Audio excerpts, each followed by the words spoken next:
What's up, everyone? Welcome back to C&D Sports. Today we've got our American League and National League wildcard race video. We're also going to take a deep dive into the tightly contested National League East race as well, kind of getting the last few bits of postseason previews before our official preview comes out when we know postseason matches right before the wildcard races start in a couple of weeks. Yes, and if you want to check out our NL contenders and AL contenders preview or more predictions in Yeah. preparation for the playoffs, check that out. We've already posted those videos. And again, this is just a cleanup. So let's get right into it. Where do you want to start? Well, let's start with the divisional race, and then Okay, we'll end with our wild card races here. sure. So we were hoping to talk about more divisions here. The AL East was pretty close between three teams, but the Yankees have sort of separated themselves a little bit. I mean, there's still a chance, but when you're around 6 games back as it stands the Jays are 6 games back as it stands right now, with 13 games remaining on the schedule. I don't really see a way for them to claw back into it easily. So I think the Yankees will get that. And the same goes with Cleveland and the White Sox. Cleveland's really separated themselves. So I think those divisions are pretty well set. But the National League East, two powerhouses with the Mets and the Braves duking it out right now.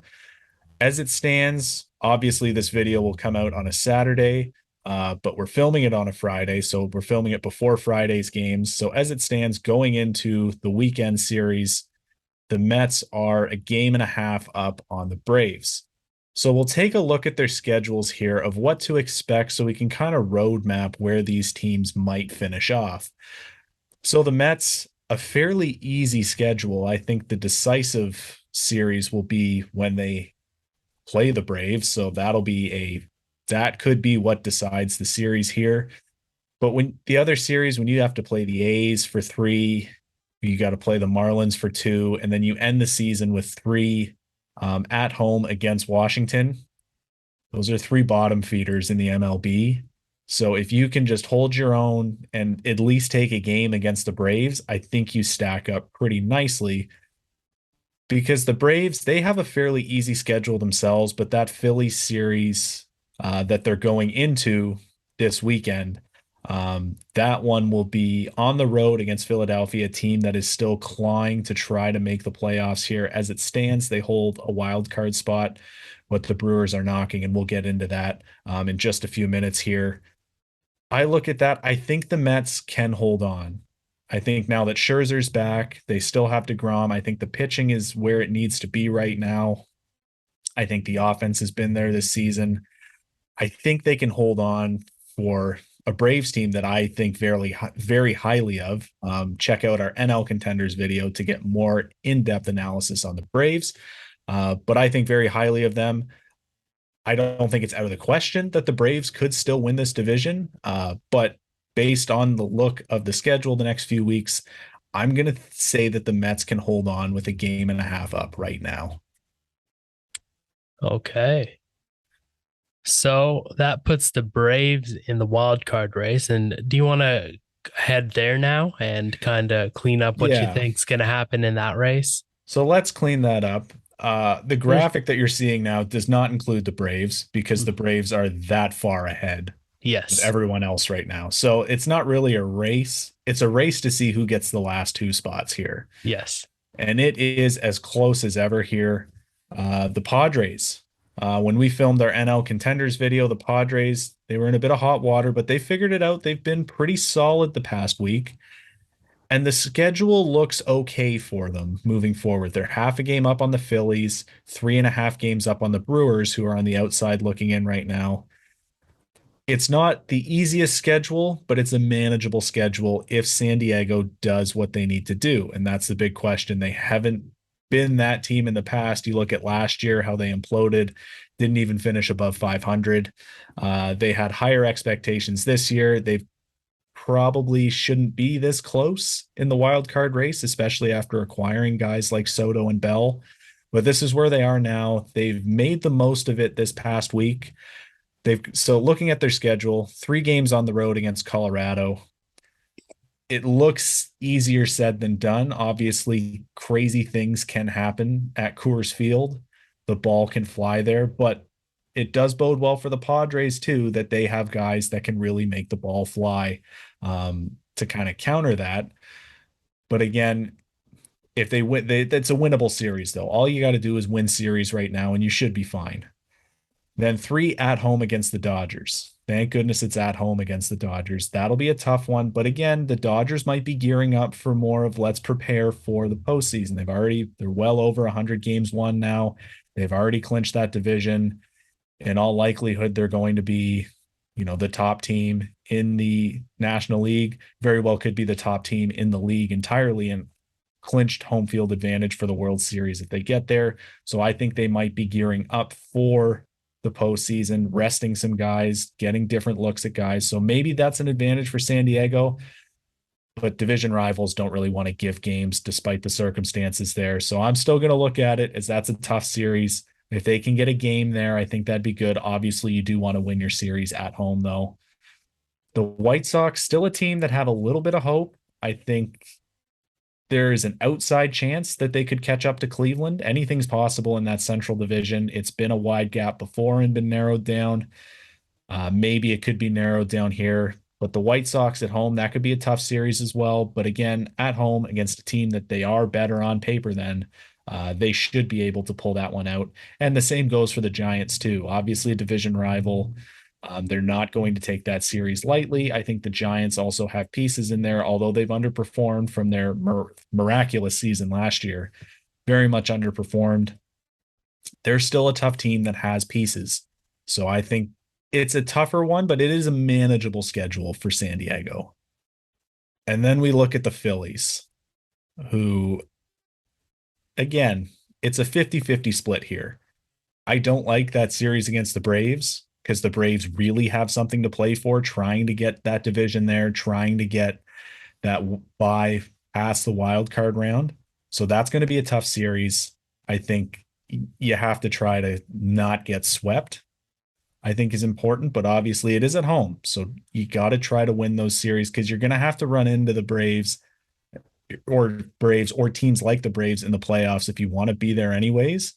So if you want to be a postseason team, you have to beat postseason teams, and it's now or never for Philly. But then you look at that schedule after.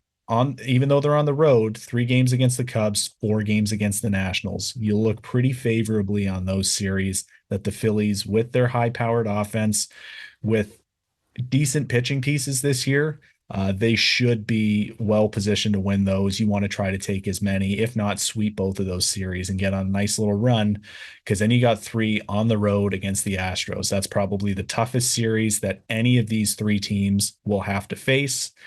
You never really want to end the season against, probably the front runner in the American League right now.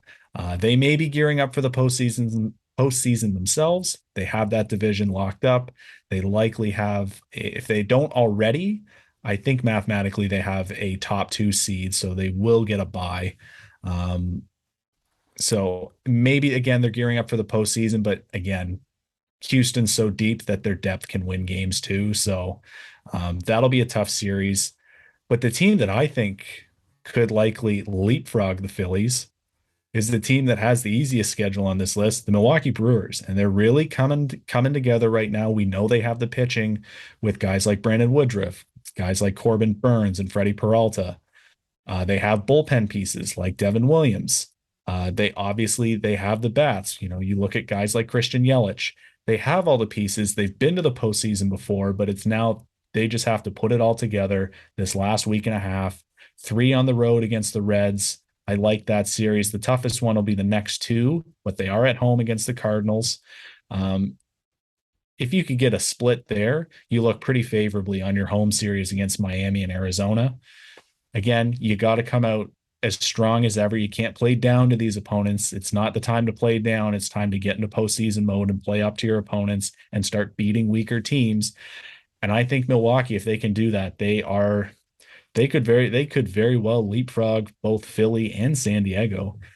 There's opportunity to really climb up, possibly position yourself. I don't think you want to play either the Braves or the Mets, but I think you just want that safety too, and you just want to keep winning ball games. So they could jump up to the second wild card spot here. It'll be interesting to see how that comes into a factor. Will teams start to kind of position themselves to say, hey, I'd rather take my chances against the St. Louis Cardinals than play against the Atlanta Braves in a best of three series. So it'll be interesting to see if teams position themselves to get to the sixth wildcard spot, or if they're just saying, let's get in wherever we fall, and we'll deal with that later. But I like the Brewers' chances here the best out of any of these three teams. But again, there's still 2.5 games outside of the wild card spot, so they do have to make up some ground. But the Brewers have been able to do it in the past. It's just a question of can they do it? Because this year has been inconsistent for the Brewers. So we will see on that. Yeah, and well, in the NL, it's a race of whichever team's the sharpest. They're going to get those two last wild card spots. As for the AL, it seems kind of closed and shut. It's closed and shut with the teams that are in it, but Hmm. they can position themselves around. And again, it's going to be strategic moves based on who do you want to play. I think that can be a factor. But at the end of the day, these three teams are going to be gunning for hosting a wild card spot, and getting that first wild card spot, I think, is important here. So right now, as it stands, the Toronto Blue Jays hold on to that. They're a game and a half up on Seattle with the third wild card spot, a game up heading into Friday's games against the Rays. And they've got a big series. They've already played one in a 4-game weekend set against the Rays. They've got 3 more coming up here. Now, it's just a matter of the Rays have always posed a problem for the Blue Jays. They've always been either the Rays have been better, or they've been evenly matched. The Rays have been the Jays' kryptonite. So it's just a matter of can they overcome that, and can they come out with at least a series split here? I think that's important. Come out with a split, because then you don't lose any game heading into the series that you already had on the Rays. Just split, head back home for sets with the Yankees, which will be huge if they do want that outside shot of winning that division. That'll be a huge series. And then 3 games at home against the Red Sox, too. You expect them to win that series. And you expect them to win the Baltimore series, but 3 on the road against Baltimore, they've been a pleasant surprise this year. So Baltimore, at the start of the season, you're thinking that's a gimme of a series. Well, the young guns in Baltimore have come out swinging, quite literally. Gunnar Henderson has been fantastic. So you look at Baltimore. None of these series are a gimme, especially when you have 3 all against division rivals. Not the greatest way to end the season, because again, you never like to lose to people in your division. So even series like the Yankees are going to be tougher, even though they're gearing up for the postseason now. And then we look at the Rays here. Obviously, again, a big series here. The Jays probably want to look for a split against the Rays, but the Rays want to look for a series win here, take advantage of a 4-game set at home, try to build that ground, jump back up into that first wild card spot, which they held a few weeks ago. Then you've got a tougher series against Cleveland, possibly a potential postseason matchup here, as Cleveland will likely have that 3 seed, and will be hosting a wild card series. 3 games on the road there, then 3 tough games against Houston. They didn't fare so well against Houston this past week at home. On the road, that'll be a tough series for them. And then they end with 3 games at Fenway. Fenway's never an easy park to play at, despite the fact the Red Sox have been very disappointing this year. But again, the Red Sox still have pieces that can beat you too, and they're going to be coming out guns a-blazing against a division rival here. And then we move to Seattle, who I I think Seattle has a really great opportunity based on their strength of schedule here. These are 4 horrible teams in Kansas City, Texas, the A's, and Detroit. They have a chance. It I don't think that they will win all of these games, but if you told me that they could win 13 straight games heading into the postseason, I'd say, who are they playing? I'd look at that schedule and say, yeah, it's possible. These are 3 very bad. These are 4 very bad teams. So 3 on the road against the Royals, 3 at home against three at home against the Rangers, three at home against Oakland, and three at home against Detroit.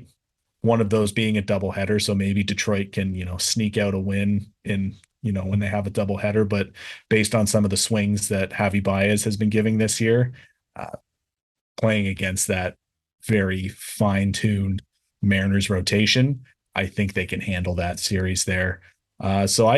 If I looked at it right now, I think the Mariners are probably going to jump up into that first wild card spot, and I'd give the edge. I don't know who I'd give the edge to between the Blue Jays and the Rays. I'd almost give the edge to the Rays right now because I think that the pitching is just a lot more consistent, even though can you really stay consistent when half of your starts are bullpen games? But the Rays have found ways to do it, and I think the schedule is just marginally easier than the Blue Jays. And being only a game back, I think the Rays view this as a big opportunity, especially if they can win this series this weekend against Toronto. So we'll see. I'd probably go Seattle, Tampa, Toronto as it stands going into the last week and a half. But again, very tightly contested. All the teams are basically decided, but where they end up, it's going to be an exciting final week and a half in both wildcard races, but especially the American League. Well, there you have it. Those are Caleb's takes on the wild card races in both the NL and the AL. A bit of a race in the NL to see who squeaks out those final two spots. The AL is sealed, but there is a race to see who places where. So stay tuned for that. Next week, we'll have our postseason preview where we kind of make brackets and predict what we think is going to happen. So that's going to be fun. Besides that, like, subscribe, comment. What are your takes? What do you guys project is going to happen in these final few games? And stay tuned for more. Peace.